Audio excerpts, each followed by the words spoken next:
ating pina-blatter, nung kumuha ako ng abstract, ayan, nawawala yung ibang pangalan sa mga blatter natin. Nawala yung kang Carlo Reformina Balaswila at saka yung boat buyer na si Ariston Villas Asilia. Ayan. Hindi naman ako sigurado, pero parang pinuprotektahan. Ayan, nawawala ang mga pangalan nila. Ito yung mga nangharas sa amin.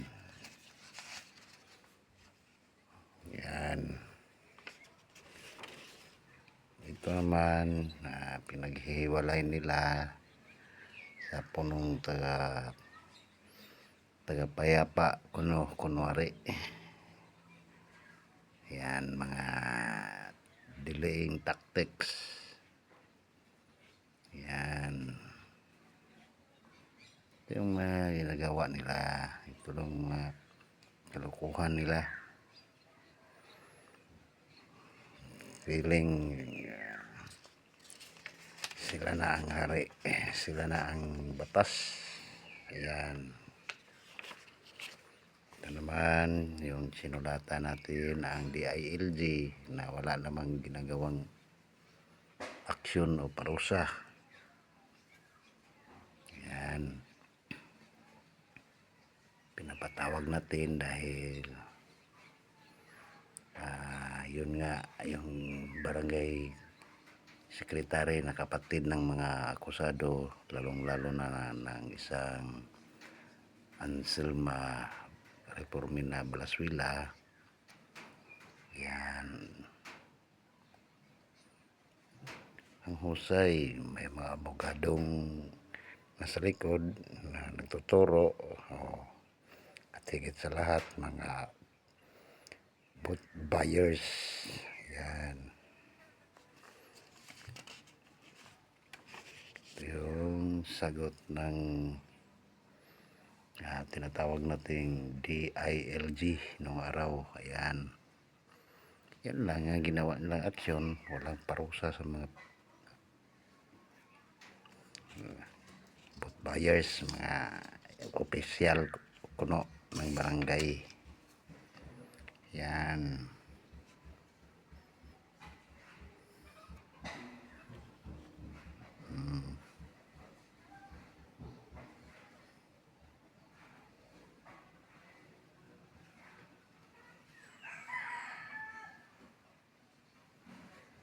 Ito yung mga kagagawa nila, delaying tactics. Nagmamayari kuno ng dagat, dalawang pispan di mapa, dalawang pispan mabubura sa mapa di mapa. Pag may-ari kuno ng isang mga Reformina, kung saan ang kanilang mga ninuno ay dating nagtatrabaho doon sa assessor's office. Yan, mula 2013.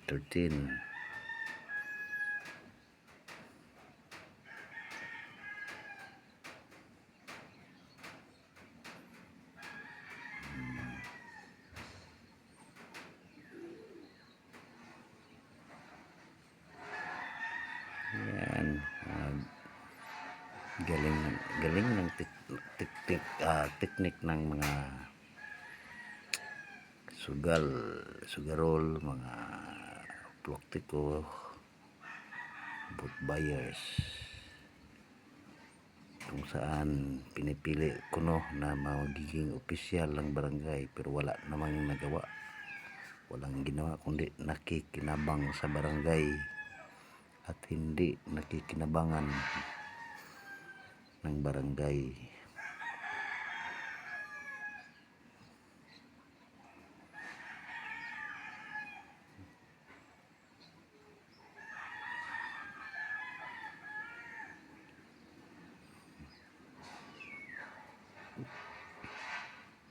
Ito yung ginagawa natin affidavit kung saan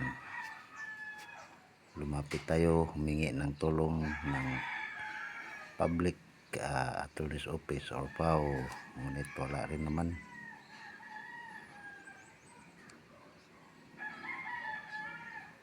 Walang saysay.